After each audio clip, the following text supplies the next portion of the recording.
Hello and welcome to the Fools on Stools podcast. My name is Kevin Walker, and as always, I'm joined by my co-stars Anthony Council and Cullen Brown. But today we have a special guest with us in studio. Thank you, Mr. Zac Babb, for joining the Fools today. No problem. Today is Friday, March 4th, 2022. I hope you're having a wonderful day today. If you like what you hear, then please share us, tell others about us. If you don't like what you hear, then simply tell no one. But boys, today is National Employee Appreciation Day, so I just want to say I appreciate y'all. Aw, thanks, buddy. We appreciate you too. Do you appreciate me? Because I'm not an employee. I do. I appreciate you. No, well, thank you. I appreciate everybody. The appreciation is all around the room here. There is a lot of appreciation in this room. There's Yes. appreciation to go all around. Yes, there is. But there's not enough pound cake because it also is National Pound Cake Day, and I love pound cake. I just wanted to say that. We did debate. we did debate what we wanted to put on air today, and we went with employee, but pound cake will be. You cannot keep Mr. Anthony Council away from pound cake. Hey, you can't keep me away from food, man. You just cannot let that happen. I love pound cake. But anyway, ZB, Zac Yes, Babb, sir. Coming in from The Minnesota. voice of the Mean Green. The voice of the Mean Green. I never get tired of that title. Yeah. So You want to tell the audience a little bit about yourself? Yeah, sure. So I'm the play-by-play voice of Mean Green women's basketball. I'm the sideline reporter for Mean Green football. That's all on the Mean Green Sports Network, which is a Learfield entity. And then I also dabble in traffic for iHeartMedia as well. That's kind of my trifecta of jobs, if you will. The man who is never resting here at Mean Green. No, I feel like I'm dying sometimes, but it's all fun. Hey, but we're always talking about sports, so you Yeah. know, at the end of the day, as long as we're doing what we love, you know. Yeah, that's how I look at it. I could be doing an office job, making no money, doing a 9 to 5 in a cubicle somewhere. So I will definitely take the basketball and the football over that. that's true. And I've That's a good way of looking at it. I've been in a cubicle once or twice, Yeah. in my short Not career. fun. It's not. It's No. not. You're just sitting there with a bunch of other people in other cubicles. I have not, So, and I don't want to find myself in a cubicle. It's very interesting. I'll say that. Definitely prefer the radio things. Yeah, no, for sure. Yeah, I mean, Bingo. that's why we're all here, right? Yep. I think so. I Makes think sense. so. Bingo. You know? Yeah, sounds Yeah. good. Yeah. Yeah. Well, without further ado, let's take it over to the association. I'll go ahead and throw myself under the bus. Kevin Durant came back. I said 8 points. I was wrong, but I will add. Yeah. I will add. Anthony and Cullen were also wrong as well. So Okay, but we're not gonna put up 8 points. We're not gonna say 8 points. You I said thought he was- single digits. I in thought his he was return. okay. I thought he was going to be on a restriction. Obviously, that was not the case. It's Kevin Durant. Okay, whatever. I just saying. I thought he was going to be on a restriction. I also forgot how bad the Brooklyn Nets were. So And forgot how good Kevin Durant was. They still lost like They 15 still lost, of oh, yeah. 20 or something. yeah, they still Yeah. lost. Yeah, they're not. I mean, they still lost to Miami Heat last night. Kevin Durant did start off the game missing those first 2 shots, so you were actually looking pretty good there for a second, Kevin. And I didn't then- have a bet, but yeah. Yeah, easy money sniper kind of turned back into what he is originally. The Nets are now 24-13 when Durant plays this season. It's been the main issue for them all the season, whether it's, Durant, Harden, now on the Philadelphia 76ers, Kyrie, obviously with his COVID protocol and everything. They just haven't been healthy all year. Because otherwise, I think we all believe that this team would be reaching higher in the Eastern Conference standings, and right now they are in the play-in tournament. Yeah, as of right now. I mean, and we talked about it when Kevin Durant comes back. Everybody kind of already assumed, like, hey, Brooklyn's going to surge themselves back into relevancy, and, they're going to be a scary team again. And, I mean, there's still a lot of potential for that, but I guess Kevin Durant's going to have to score more than 30 points, so. It's gonna be Kevin Durant, Kyrie Irving, and Ben Simmons whenever he gets back on the court, because without them three, y'all ain't going nowhere. Yeah. Do we know when he's playing? No, we have no clue. Yeah, I think Like he's it's- got a back issue now. It's Yeah. just Yep. like Yep. He's tending to a back issue now. yeah, and it's just I know we talked about who would be winning the trade right now. I'm kind of winning by default right now, picking the 76ers because Yeah, Ben you hasn't are. even gotten on the court. Yeah, and James Harden's just playing that pick and roll with Joel Embiid, and it's working magic over there. Yeah, 76ers are playing pretty good, and James Harden's really enjoying himself over there. And I gotta say, good luck for Brooklyn this upcoming Sunday when they play a hot Boston Celtics team with Jason Tatum and Jaylen Brown, because they have been balling out this year, at least from the start. They're like third in defense right now. Yeah, they're one of the best teams defensive. I mean, Brad Stevens' team's going to be great defensively. So Yeah, it's going to be elite. Zach, See? I know we've kind of tuned you out here. What do you want to give your thoughts on that? Yeah, I'm not the biggest basketball mind, so I'm going to pass because I'd make a fool of myself. But I am very much enjoying what I'm hearing for you guys. Oh, Thank you. appreciate that. Thank you. We appreciate It is that. employee appreciation day. No, Remember? Yes. You know, thank Appreciation you. just sits in the room. There we go. Yes. But yeah, you mentioned Jason Tatum, Anthony. He scored 21 points in the fourth quarter last night to knock off the Ja Morant, those Memphis Grizzlies, the ones that you say are the favorite in the Western Conference right now, en route to 37 points. Memphis, Ja Morant came out in the third quarter, dropping 16 points to kind of let people know that he was there. Both Tatum and Morant shot 3 of 9 and 3 of 14, respectively, in the first half. Did not come out to a great game. And those two came out gunning in the second half, but the Celtics were able to squeak out a 120-107 win over those Memphis Grizzlies. Hey, man, you got to be careful with Boston because Boston is a scary team, especially on defense. They're able to just move around, and you got to be able to, be on your A game when you're playing against Boston, especially right now. And, I mean, hey, the points from Jason Tatum, look, it was his birthday yesterday, so he's got to drop a couple M's on him for real, or a couple dubs on Memphis. But Memphis was hot. They were on fire. And I think they just thought that, okay, if we just move the ball around, we'll be able to beat this team, but not against a fifth-ranked or third-ranked, Boston Celtics team. And I want to add, and I think it's going to stink for the Celtics going forward, missing Jaylen Brown. I know that he injured himself. I don't remember what the timetable is for him coming back or what it was. I believe it was some sort of ankle issue. But getting a win without Jaylen Brown and having Jason Tatum going off like he was, that's going to be something you're going to have to see going forward with the Celtics in order for them to maintain prominence in this fight. Yeah, just it was a right ankle sprain. He did roll it last night. He is considered day to day. So it's probably not a high ankle sprain then. It's probably just minor. No. But he was ruled out last night against Memphis, and like I said, it's considered day to day. But let's see what happens. yeah, no, it was a really interesting one for sure. I always selfishly love watching Boston Celtics games just because Deuce is in entertainment on himself there on the sidelines. Jason Ain't Tatum's that son. the truth?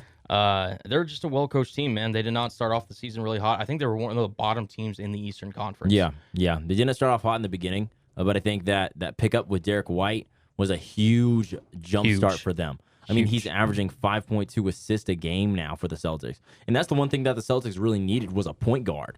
And, yes, you have Dennis Schroeder, who's a great point guard. He's only getting a couple $1 million, especially after what happened during the free agency. But getting Derek White was a big pickup for them. I still want to see an Isaiah Thomas reunion back in Boston with that 4, but I don't think that's going to happen anytime soon because he's balling with the Charlotte Hornets. Yeah. But getting Derek White, he's really facilitating and making it all gel through for the Boston Celtics. Yeah, no, Boston has really got it moving on. Obviously, Marcus Smart, the local kid, got to have some heart in there for him too. They're going to be in the thick of things when it comes down to Eastern Conference playoff time, and it'll be very interesting to see how they go from here. Yeah, to say the least. I agree. Moving it over, Bradley Beal is reportedly leaning towards re-signing with the Wizards. I don't know about y'all, I'm not too surprised about this because, like we've talked in the past, him, Damian Lillard, and some other players, they have that loyalty factor that kind of just overrules anything that else is going on. Of course, as a Maverick, would love to have him, but I thought he would be a perfect fit in Dallas. I know for sure he would be. But hey, if he's gonna, I at the end of the day, I like players that have a loyalty factor. And I think it goes without saying that staying in Washington is not the easiest decision to make.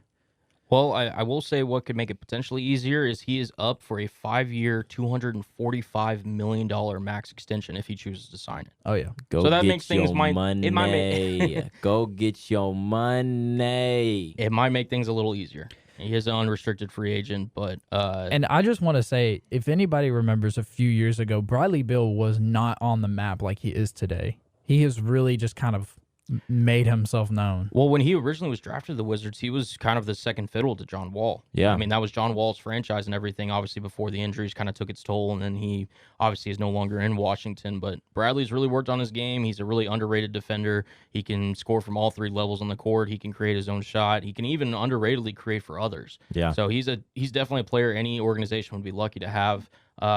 Obviously, if he chooses to go anywhere, it'll be very interesting to see. In my heart, I think he's just a wizard. I think he loves Chocolate City and all that it brings for him, Yeah, for sure. I mean, like you said, Bradley Beal, he's probably one of the most loyal, aside from Dame Dalla, one of the most loyal players in That the is league pending. right now. That is pending. Yeah. That is pending. I have a high percentage that he will be staying with Washington. Now, will he win a ring? You mean Portland? No, I'm talking about Bradley. Oh, okay. Dalla's definitely staying in You think in so? Portland. You think so? More than likely, he's I don't going to think stay so. in Portland. I don't think so. Where would he go? I don't know. Where do you think would be a perfect fit Dallas, for Dame? please. Dallas. Dallas, please. Okay. Dallas, please. aside from Dallas Dallas. has the cap room. That's true. If not Dallas, then nowhere. Either we have them or no one. Okay then. Okay Simple then. as that. Okay then. But for I mean, there's a few teams that could have them, but I don't think. you don't want them to have them. You don't want them. No, just call it how it is. Well, no, just yeah, say of it. course I don't want them to have them. Hey, if we get rid of KP, get a trade with Spencer Dinwiddie, who's playing really good, and I know we'll touch on the Mavericks later, and then we can go out and pick up a star like Damian Lillard. Yes, please, all day. Would you okay? Would you rather have Dame or Bradley Beal?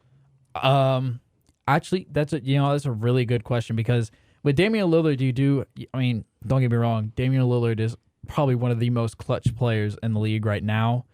But I mean, like Cullen was alluding to earlier, Bradley Beal has that really underrated defense, and I think Jason Kidd has really been preaching this year on defense, and I think that's shown with the Mavericks. But I don't know. I just think with how Luka's playing right now, I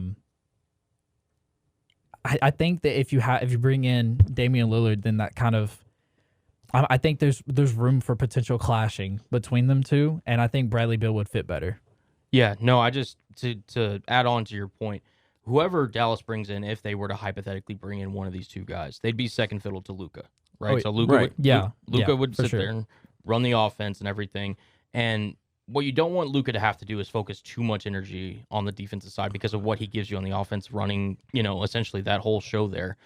You need a guy, yes, that can create, which both Damian Lillard and Bradley Beal could do. But to Bradley's credit, Bradley's a better defender. He can play more off of Luka, and he could sit there and really kind of focus down on, like, okay, let me just take efficient shots here. Luka's going to get me some open ones, and let me really try to hopefully lock in on the defensive side of the ball. Whereas Damian Lillard, just because of his sheer size, isn't going to be able to do the stuff that Bradley Beal can. I think Lillard's listed at like 6'2", 6'3", whereas Bradley's at 6'5". Yeah. So size, length, and everything, I think Bradley Beal would be the better fit in Dallas, in my opinion. But with that being said, Damian Lillard, we still want you.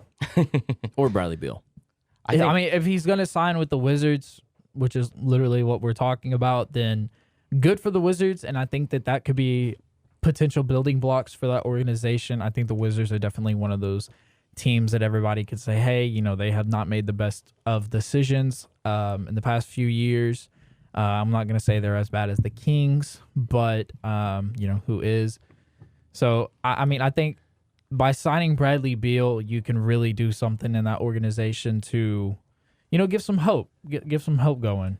Yeah, that's true. That's true. But and also I think that with the Wizards, I mean, they have a young core. You have Kuzma, who I think has blossomed like a flower. yeah, in Washington. I agree with that. And I think some other players have also blossomed as well with the Mavericks. Spencer Dinwiddie and Bertans have definitely blossomed. And also, did you guys see? I wouldn't say Bertans as much, but Dinwiddie for sure. Okay. Hearsay, nearsay. I think y'all are both forgetting Jalen Brunson. Who's Oh been no, the I'm breakout not star for forgetting the Mavs. Brunson. Well, Not Brunson has forgetting been Brunson. there. Brunson has been there. You're saying from the new guys that just got there. Yeah. I mean, Okay. in my opinion, I guess this could be biased, but I think Jalen Brunson should be up for one of the candidates for probably top 3 candidates for most improved player of the year. He's up there. Yeah, he's up there for sure. So I mean, Brunson is not going unnoticed. That's true. But did you guys see Luka Doncic body Steph Curry? Like literally in the post. Literally. I mean, The post is where he works. I mean, the fact is, I mean, again, yes, that did happen. I mean, Luka is what 6'7"? Yeah, 6'7". 6'7". 6'7". He probably outweighs Curry by what? A lot. Yeah, Well, hey, now, Just this, like, is, this is I get skinny it. Luka we're talking about. This is skinny Luka. This isn't out of shape Luka. Okay, and this is the biggest Steph Curry's arguably been since his rookie year, and Luka still outweighs him by like however much. So like, I get it, but like, yes, the Mavs did complete their season series sweep of the Golden State Warriors. Which I don't know how many people assumed that was going to happen. Yeah, last night with a 122-113 win over the aforementioned Warriors. Doncic nearly had a triple-double with 41, 10, and 9. I mean, Luka's special at the end of the day. He's really kind of shown give him the ball, kind of let him create an ISO and kind of get necessarily Kristaps kind of a ball-dominant big out of there and let him just kind of run the offense, what he's able to do. And the Mavs are one of the best teams recently in the NBA, I'd say over the last 10 games. Yeah. It's been incredible to see what they've been doing. Yeah, I mean, I definitely think so too. And with the Mavericks doing what they're doing and the trend that they're building, I really hope that we can overthrow the Jazz. I know the Jazz are playing pretty good as of late, but I think of the top 4 teams that the Mavericks are behind, that being the Suns, the Warriors, Grizzlies, and the Jazz, I definitely see the Warriors are a team that could fall out of that 2 spot.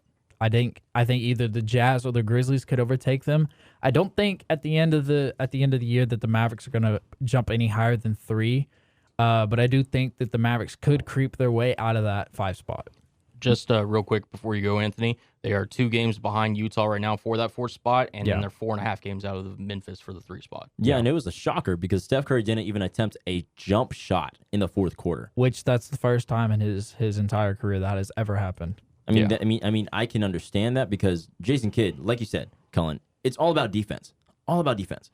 Every time Steph Curry walked across the half court, they would double team. Yeah. Double team, Immediately double trap. team. Yep. And then then Steph would kick the ball out to someone like Poole or even, Who had a good game. yeah, Jordan Poole had a damn good game. right. But my thing is that when the Mavs got it and just gave it to Luka would go 1-on-1 Yeah. with Steph, do a turnaround jumper, and just drain it in his face. They did that 2 times, like back-to-back plays when the Mavs had the ball. All starters of the Mavericks were in double-digit scoring, including Jalen Brunson off the bench. And I think the biggest Or problem, Spencer Dinwiddie off the bench. I apologize. Yep. and I think the biggest problem for the Golden State Warriors is, and I know we're not talking about them specifically, but I think the biggest problem is they don't have Draymond Green. I was about to say, they missed Yeah. Draymond. Oh, yeah. No, Because yeah, immediately for when sure. Steph Curry gets double like that, Draymond's usually the guy that sits there and catches it, and then he turns around. It's a 4-on-3 matchup in the half Exactly. court, and he's able to distribute. And even then on the defensive end, like Oh, he would yeah. be sitting there. he'd be- Defensive guru. Yeah, well, I mean, he's the quarterback of their defense, being Oh, able yeah. to call things out, hey, you need to switch here, you need to rotate,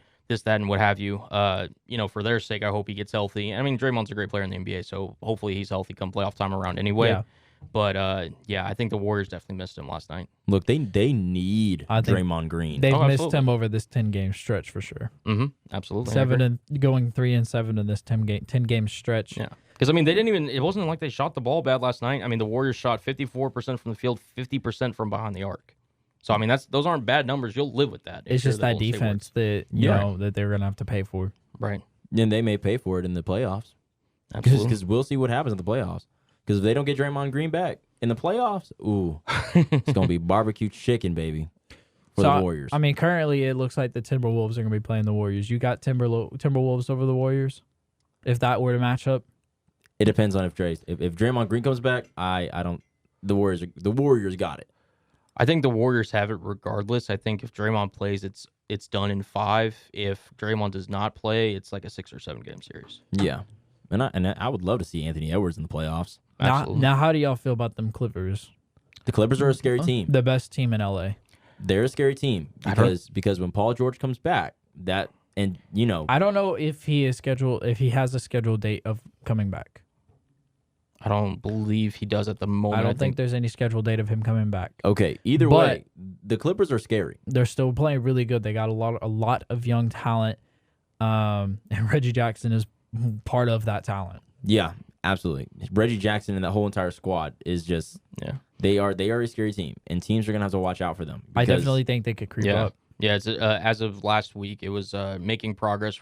Return remains uncertain for Paul George. Okay. And I mean, we've basically kind of given up on Kawhi Leonard this year. Yeah. Yeah. So I don't know how to feel about them, honestly. I mean, they'll be a gritty team. They'll fight. Tyronn Lue's a great coach and everything, but I just don't see them making too much noise come playoff time if they even get to that 8th seed potentially. I believe they'll get to the 8th seed. I don't know. I As hope long they as don't. we don't have to play them. Yeah. We Like being the Kevin Mavs. said, As long as the Mavs don't have to play them, I'm happy. yeah, It's like kryptonite. exactly.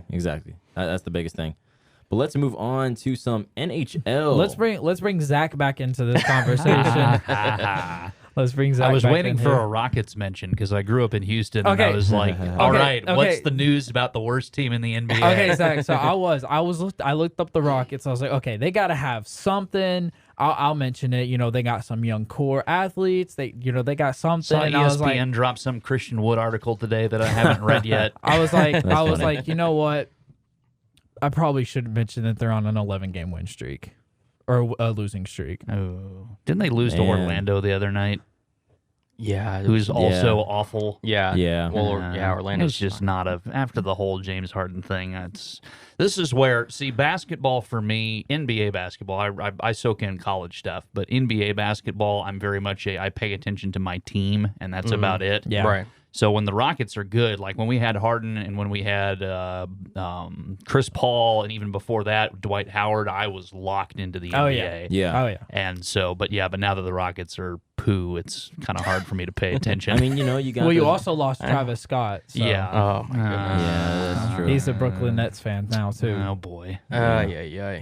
But hey, listen, we're not here to bring a damper onto our guest who is joining us in studio today.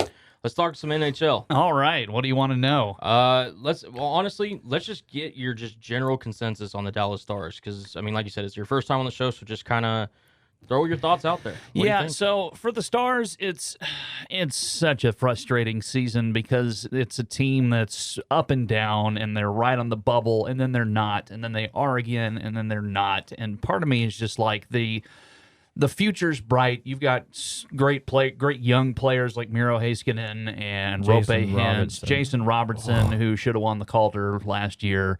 The future's bright.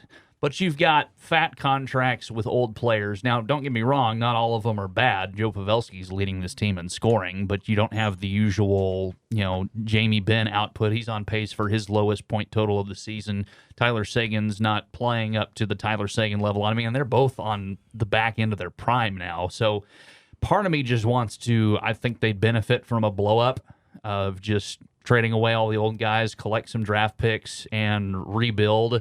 But at the same time, it's hockey, and any team who gets into the playoffs has a chance every year. I mean, the 2012 Kings are the perfect example of that, the 8th seed who just went on a tear.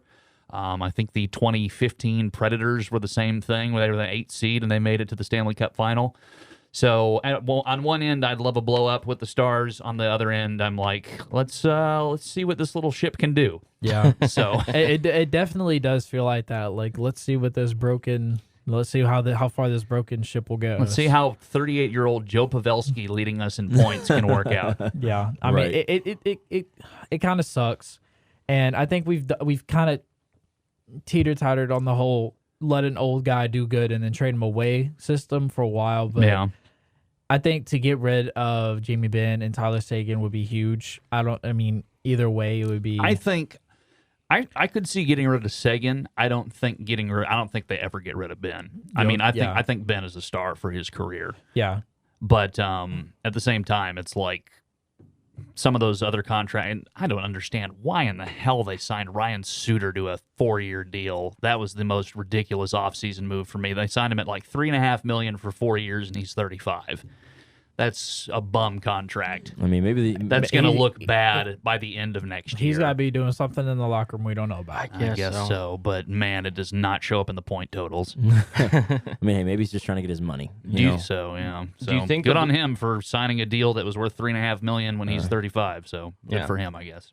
Do you think, though, because the Stars are the 9th seed in the West right now, Yeah. do you think that if they do miss the playoffs, that a blow-up is realistic, or is that more something you're hoping that happens? I think I'm more hoping it happens. I don't think the ownership is very much into blowing it up right now. The ownership is very much win now. The GM, Jim Nill, is very much win now. You've got all these old players on the team who want to win a Stanley Cup. So I think the move is, even with the trade deadline coming up here in the next couple weeks, I think I don't think they're going to be selling too much. I don't know if they buy either. I don't think they're going to try and trade away the future for some guy to make a run as the 7th or 8th seed in the playoffs. But I really, from what I've been reading and hearing and looking at, I do not think they sell at the trade deadline. So let me ask you a question. One, what is your opinion on Rick Bowness, and do you think that he has done what he was supposed to do for the Stars after becoming the interim coach?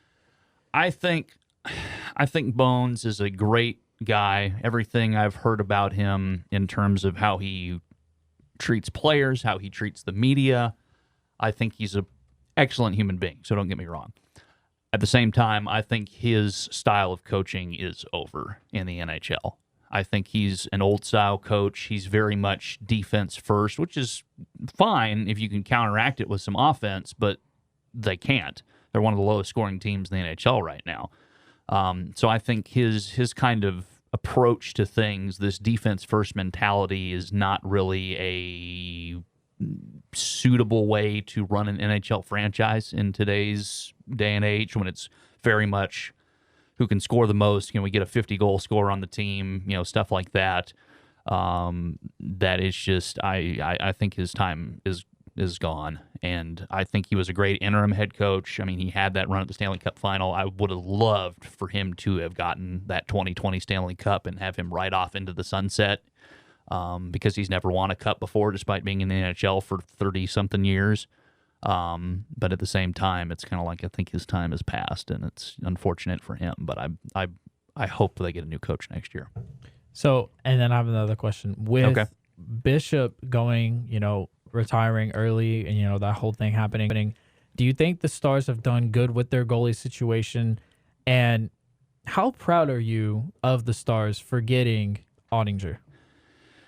Huge, because the Stars are notorious for not developing their draft picks.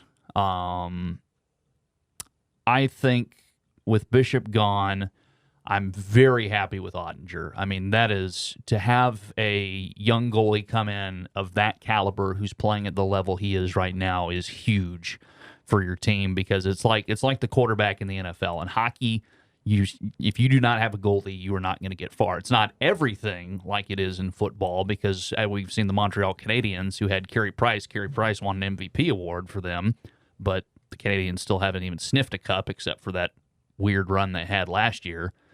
So it's not everything, but at the same time, it's a lot of it. So the fact that they have someone coming up the pipe who they've developed through their system. I mean, he played down in Cedar Park with the Texas Stars. He won games down there. He's come up here and he's winning games now here in Dallas.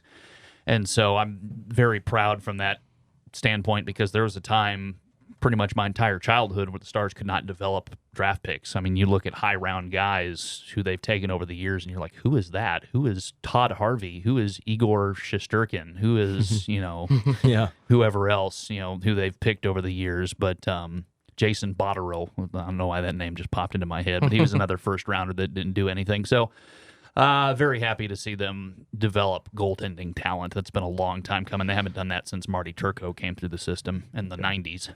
Yeah. So I'm going to throw, this is going to be kind of a weird question, but I want to know your thoughts on it. All righty. Your dream starting lineup for the Stars next year. Goalie, 2 defensemen, wingers, and center. Oh, man. That's a tough one. If you were running the team. And then after that, we'll get into some hockey action around the league. Okay. Right. Yeah, this is the last one, though. Okay. Man. Ottinger in net for sure. I think you can have Ben and Sagan and Radulov on the top line again. I think with a new coach, I think you have Ben and Sagan come back from what they are. So that's assuming there's a new coach. Ben, Sagan, Radulov. And then top defensive line, Miro Heiskanen for sure. And then I still say you got to go get another defender in free agency. I don't know who that is, but I think you got to get another top 4 defenseman in free agency. You've got some good guys coming up the pipe, don't get me wrong. Joel Hanley is good. Not Todd Harvey. I'm blanking on his name. Thomas Harley. He's coming up the pipe. He's good. You got that Peterson kid. So there's options, but I think they really need to go out and spend some money on defense and free agency. I think that would be huge.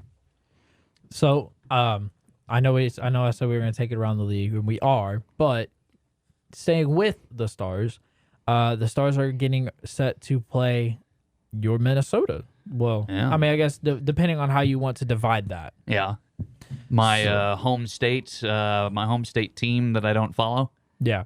Yeah, that one.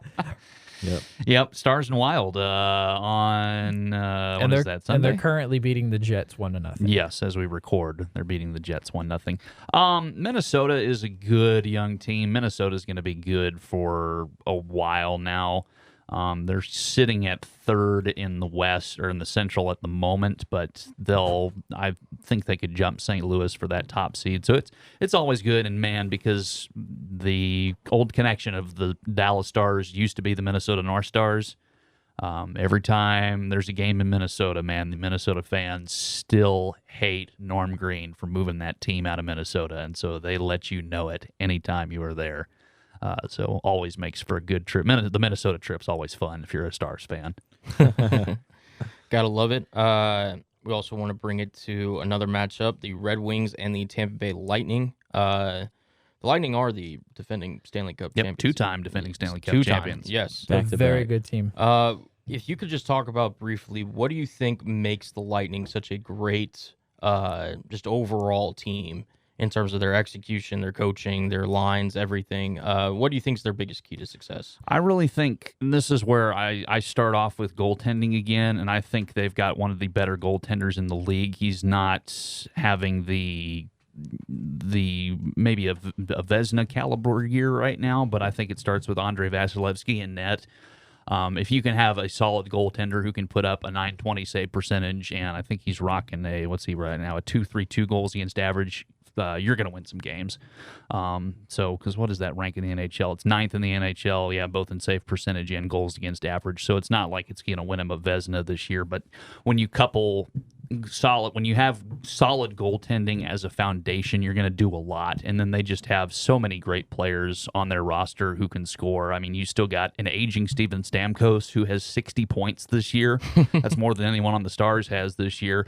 You've still got an aging Victor Hedman who's got 51. Alexander Killorn's on that team. Braden Point, Andre Palat. You've got kind of a surprise season from Corey Perry, the former Star, too. He's put up 34 points this year. So it's a combination of a little bit of everything. I think it starts with goaltending. I love Vasilevsky. I think he's one of the best goaltenders in the league. But then they've done a great job, and it started with Steve Yzerman when he was the GM down in Tampa. Now he's the GM in Detroit. But he signed so many great players. They've made so many good free agent signings, and he really laid the foundation for that team to win those 2 Stanley Cups. And they're trying to win a third, and no one's won 3 Stanley Cups in a row since the 80s. So that would be quite an impressive feat if they were able to pull off the three-peat. Yeah, I mean, it could happen, but, you should never know. Yep. But I also want to bring up another game that's happening right now. We have the New Jersey Devils against the New York Rangers that's playing the right Rangers. now. And big shout out to Milo. Yeah, because shout out Milo. he's a big New York Rangers fan, and he's been, ever since it's been hockey season, and he's been raving about the Rangers, and we will get you on a podcast, Milo. We will. Okay. So Zach, if you're listening. So Zach, what we're asking is, can you diss on the New York Rangers for a little bit for us? Man, it's so hard for me to. They're such a good team this year, No, we need the other way. I've loved every move they've made, though. And I, as much as I want to just punch Milo in the face about his Rangers fandom, there's not a lot that they've done in the past year that I've hated. And I think one of my favorite moves with them is they went out and they were very proactive I think it was surprising when they fired their coach last year, because everyone knew they were in a rebuild, and they got Kapokakinen, and they were, getting these young goalies like Igor Shesterkin, coming up through the pipe and whatnot. And so I think it was a little shocking when they fired their coach, but they went out and got one of the best free agent coaches on the market in Gerard Gallant. And I think that's been huge. Gallant was the head coach of Vegas in their inaugural year when they made a run at the Stanley Cup as an expansion team. He had the Florida Panthers in the playoffs. I mean, who the hell gets the Florida Panthers in the playoffs? That's right. So, yeah. So I think that's been, I've loved every move the Rangers have made this year, and I think it all started with hiring Gallant in the offseason. I mean, they're up 2-1 right now against New Jersey, and I mean, they are, currently, the Rangers, they're doing okay. They're not doing super great. I mean, they're ranked third in their respective conference. But I think that if the Rangers keep it up, I think they can make a run in the playoffs. Yeah, and they're in a tight division, too. I mean, they're only separated by 6 points from Carolina, so it's a 3-game difference, and Pittsburgh's right in the middle with them. I think if it would be a tough series playing Pittsburgh in the first round because that's who they line up with right now. But if you could get that top seed and you can play Boston or Washington or maybe Columbus or maybe Detroit makes a late push and gets into the playoff picture. So I think if they can shimmy their way up to that top seed, they'd have some success because, man, a first-round playoff matchup with the Penguins, that's a pretty tough draw to start off your season, start off the playoffs. Yeah, no, speaking of those Penguins, you just mentioned them. They are currently playing the Carolina Hurricanes right now. There's a good game. Yeah. Sid the Kid, I think is definitely a name that even most non-traditional hockey fans are aware of in terms of like the national landscape.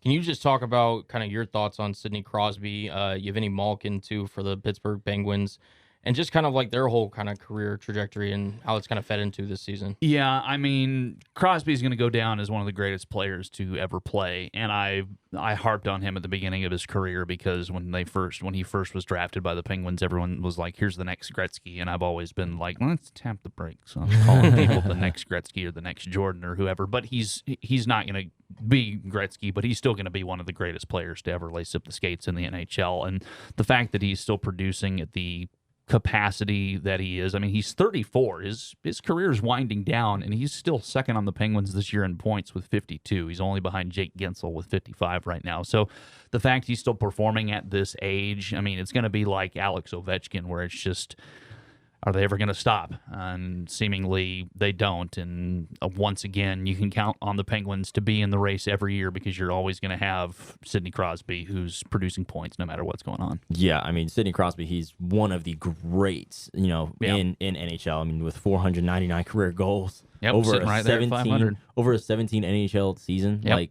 Yep. Only So Alex Ovechkin. I think only Alex Ovechkin has scored more goals in that time frame than Sidney Crosby has. So you said it was 499. I'm Yep. assuming that was before tonight because he says he's a goal scorer as of right now. So he may have just scored his 500th goal. Yeah, 500th goal. just Mid now, podcast. Yeah, mid podcast. Breaking news. Breaking on news. the Anthony full- Council. Way to break it in. But yeah, we also have got the LA Kings going up against the Columbus Blue Jackets. I think you mentioned the Columbus Blue Jackets earlier. Not too in terms of the high in the standings. I know the Kings, they won a Stanley Cup. I know it's been it was in the last decade-ish. Yeah, they've gotten 2. They won in 2012 and 2014. 2014. Yeah. Okay. So they've kind of fallen off a little bit in terms of they've been what they going used to through a be. little bit of a rebuild. Yeah. Just had a quick little advice on what they could potentially do to kind of regain that form and getting back to Stanley Cup 2 times in 3 years span. Yeah, potentially. I mean, I do think they make a move at the deadline. It'd be interesting to see who they offload, just because they are kind of like the Stars in terms of they're an aging team, but they've also got some young guys coming up the pipe.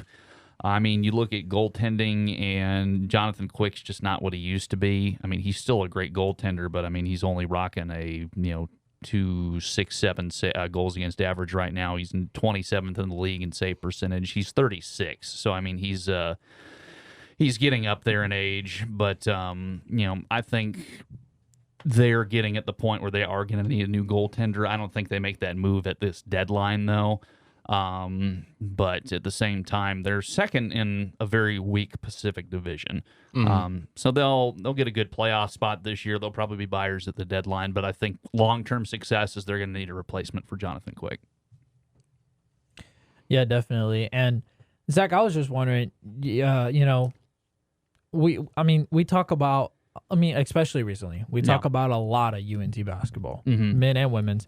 And, we're about to touch on a little bit of basketball, but just before we jump off this hockey segment, Yeah. I just want to pay a little due diligence to UNT hockey. Okay. Okay. We, obviously we don't cover hockey that much here on the Fools on Stools podcast. We're trying to work on that, but UNT hockey has been quite successful, actually. Oh, yeah. Did you see their final score today? 18-3 over TCU. I'm sorry. Yeah, Wow. 18-3. That's Now a, was this? that's Now a was football this? score. Was this hockey or? yeah, I mean, yeah. did they have So- a goalie? Football team that couldn't kick extra Yeah, points. they, like, what they the play heck? down at the Allen Event Center where the Allen Americans, the ECHL team, plays, and there's some D3 club hockey tournament going on today with all the DFW teams. Yeah, and they whooped some Horned Frog rear. Oh yeah, 18-3 against them. Yeah, for sure. So basically, what I'm hearing is we are a basketball school and a hockey school. Yes, we're also who a would hockey have school. who would have thought that and didn't? Yeah, welcome. And by the way, if anyone from the UNT hockey team is listening to this podcast, please get me a jersey. I've wanted Yes, one dude. of their jerseys Oh, those for jerseys so are so long. nice. we need all jerseys for all UNT sports. Yeah, I think. really do. me, Cullen, and Anthony were like, hey, I mean, they got to sell like basketball jerseys, right? Nope. All we got is Joe Green football jerseys. Which I do have one of those, by the way. I'm I working wouldn't, on I wouldn't purchase those. I got to support my I school. mean, come on, like we need basketball jerseys. yeah. Oh yeah, Yeah, the more sports apparel is a good thing. Absolutely. Yeah, I mean, and like me and Cullen and Anthony always say, we'll just go talk to Coach McCaslin, and we'll just let him know because I mean, he's down the hall, Yeah. and we're all buddies like that. So Yeah, no, everyone just knows Coach McCaslin. He's good, Absolutely. Great guy. very good Really guy. good guy. awesome. Yeah. I get Awesome. to interact with them a little bit, and because I produce the coaches show that's at Rudy's every Monday. Yeah. During basketball season, so I get to talk with them a little bit there. Nicest guy ever.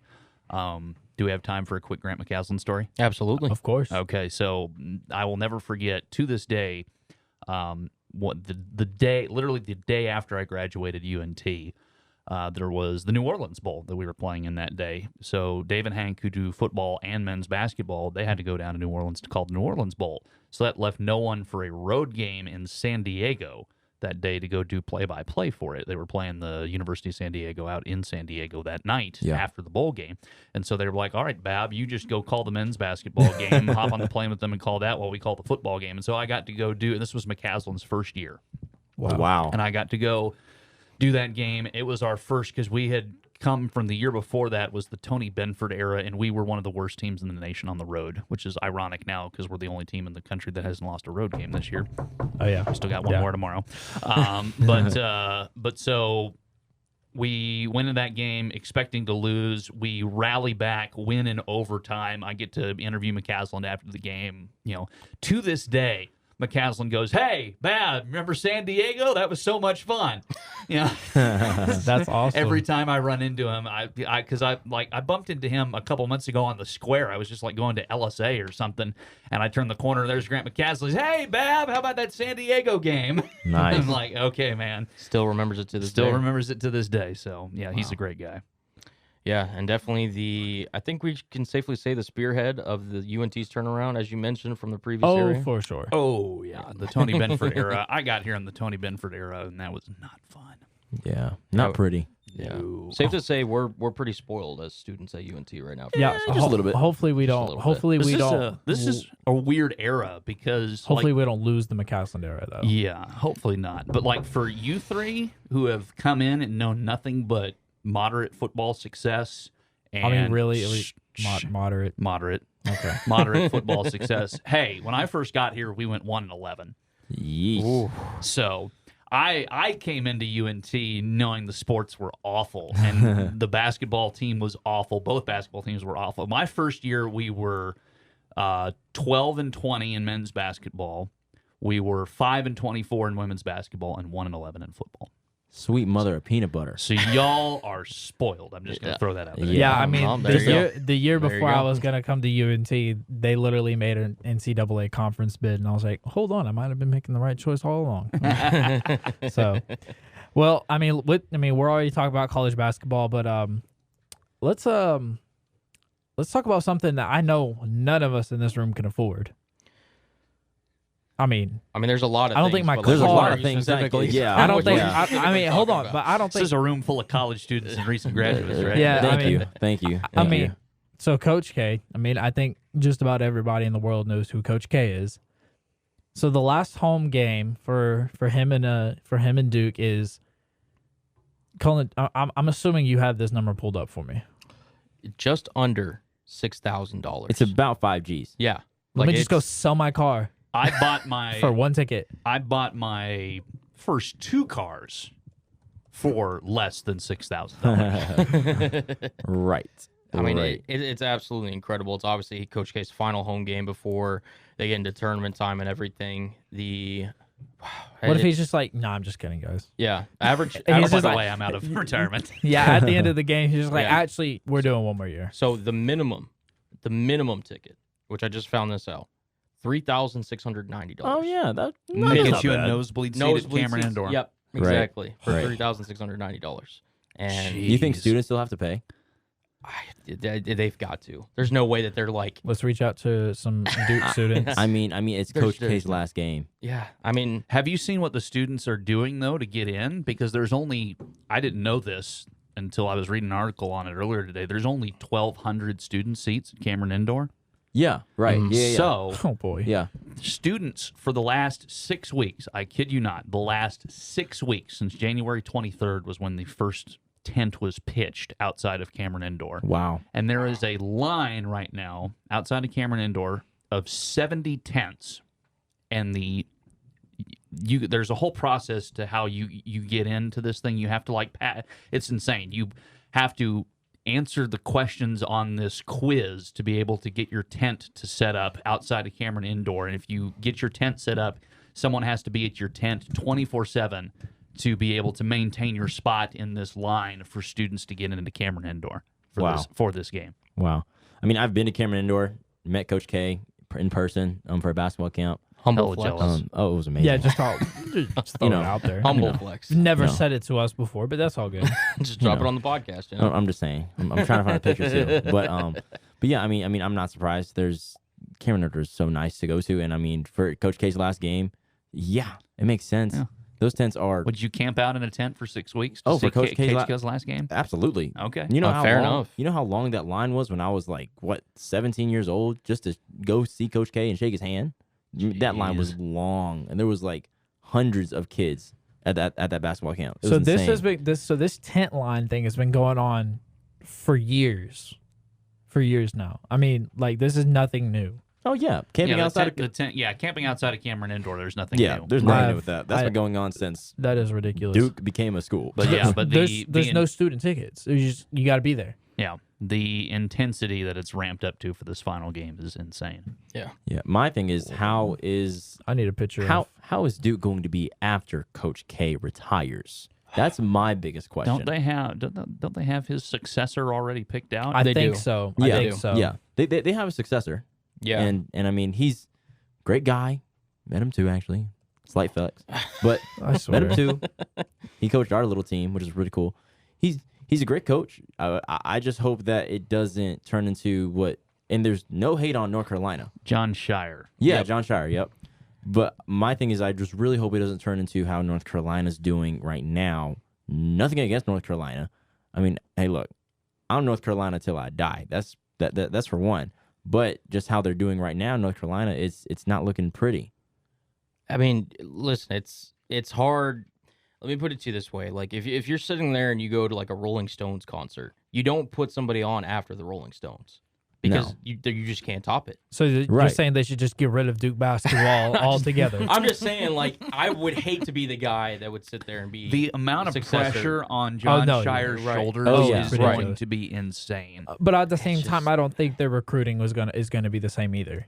No. And it probably won't be unless, Shire is the next, boy wonder genius that could be, a great head coach for Duke basketball. The only time will tell with that. But, I mean, getting back to Coach Krzyzewski, 1,562 games, or this will be number 1,562. It'll be 467 in terms of coaching in the Cameron Indoor Stadium.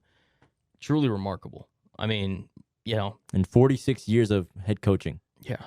I mean, so he's a 5-time national champion. He's obviously former coach of the year, coached the USA basketball team.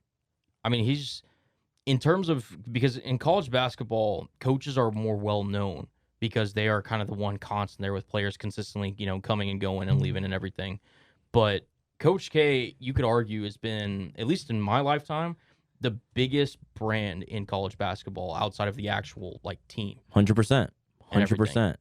100%. And it's just crazy to think that he's about to leave. So yeah, I mean, he's one of the greats, literally. 97 NCAA tournament wins, 126 weeks ranked number 1 in the AP poll. I mean, come on, 556 weeks ranked in the top 10 of the AP poll. That's most by a coach in poll history. I mean, Coach K is literally goated. yeah, Yeah. I agree. And so jumping off of the blue blood train, you touched on a little bit earlier, Zach. UNT is trying to go for road perfection. Knock on wood. I'm happy because UTSA did not get the revenge that everybody thought that they were going to get. Yeah.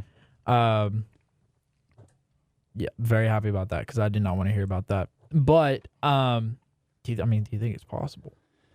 I think it is. I mean, we squeaked out a win yesterday. Yeah, I mean, That was not a pretty game. I'm No, just going the to be women- honest. the It women- wasn't no. pretty. Kind of had me scared. no, yeah, the women's game and the men's game were not pretty yesterday. Yeah, because the men, they started out very slow. Yes. Very slow. And you don't see that from them.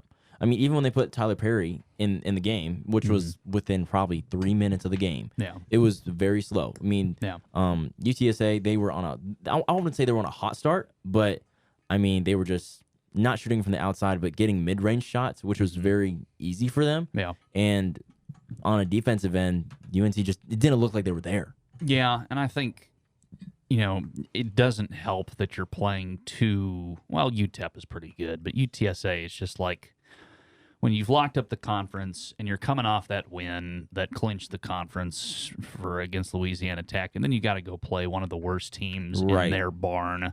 I mean, I'm sure the focus was not at the height that it's been for a lot of teams this season. It must. It's Yeah. probably pretty hard. Yeah, I mean, they were definitely feeling themselves. Oh yeah.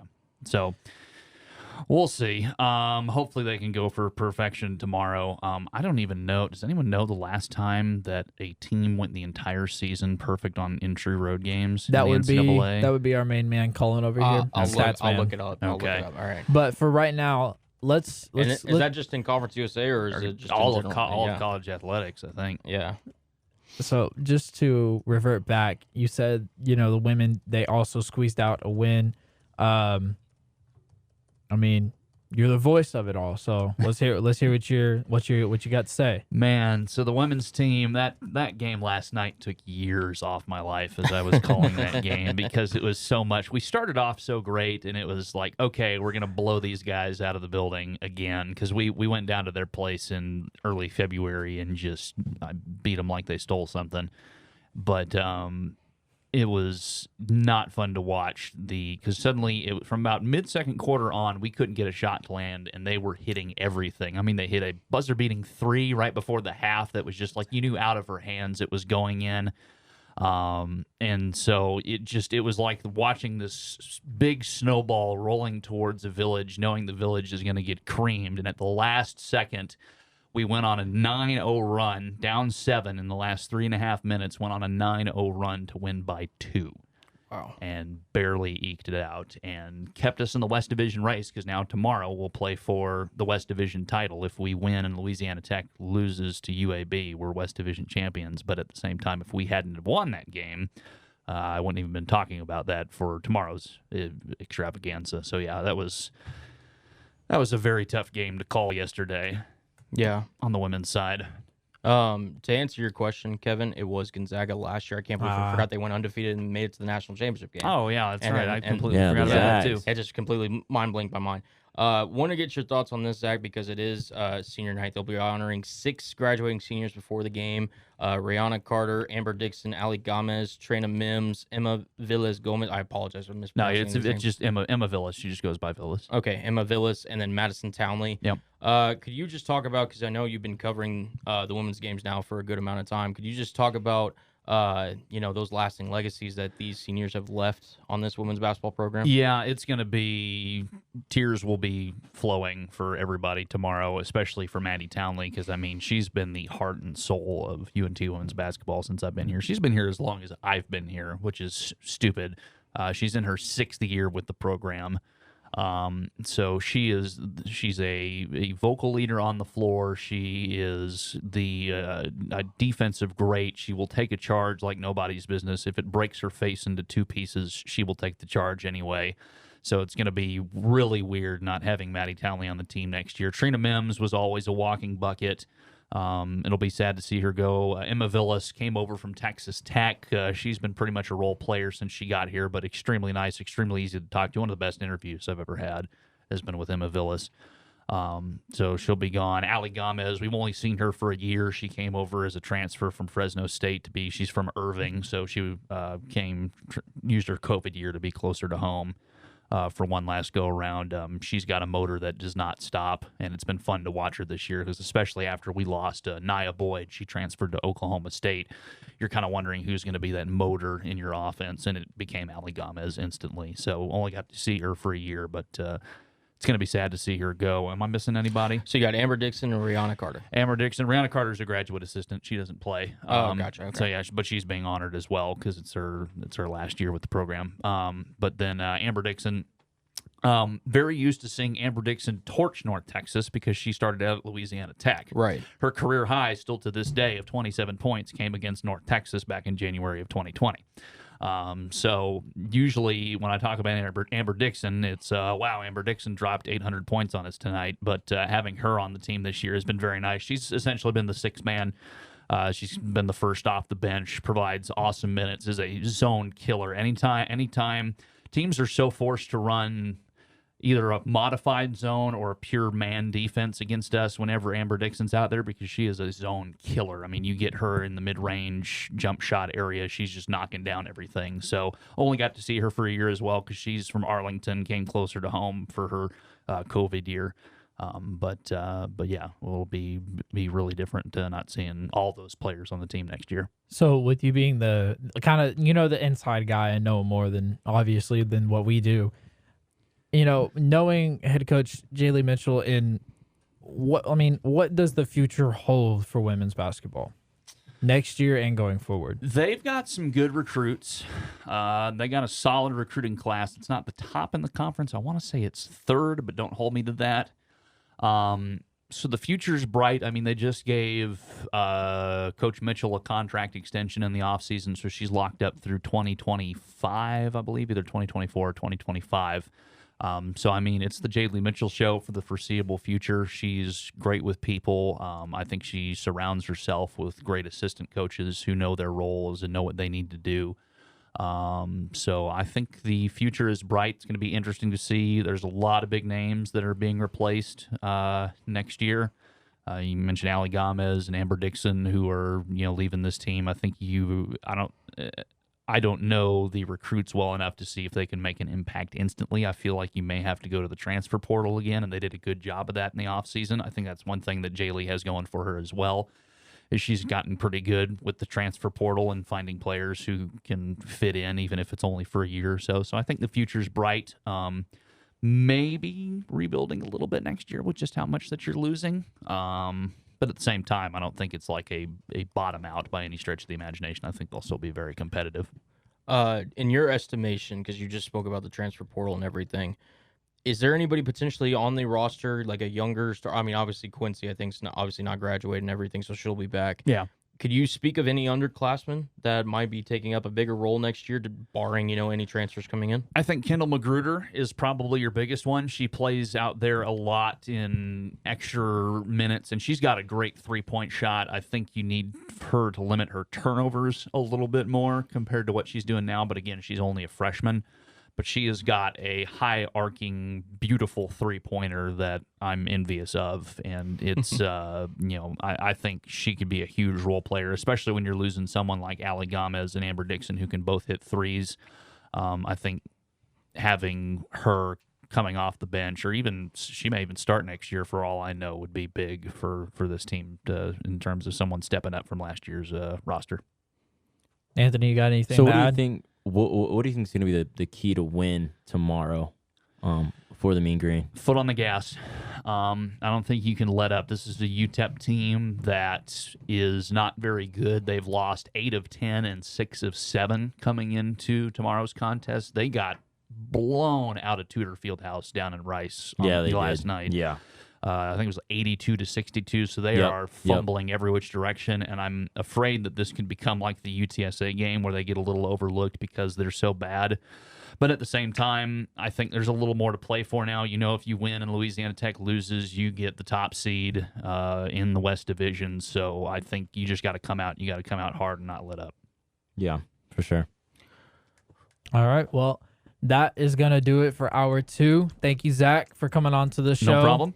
ZB, We yes, sir. loved having you. We're going to have you on again. Definitely not the last time if we have anything to say Oh, about no, it. definitely not. We No. got to have the voice of the Mean Green. Yes. Well, thank y'all for tuning in for hour 1 of the Fools on Stools podcast. Don't miss hour 2. Y'all already know we're going to have Cullen's Corner, Anthony's Alley, Kevin's Kickback, and a special guest as well. You know, we're just trying to ramp it up with these special guests, give y'all a good old time. So don't forget, grab your stool and be a fool.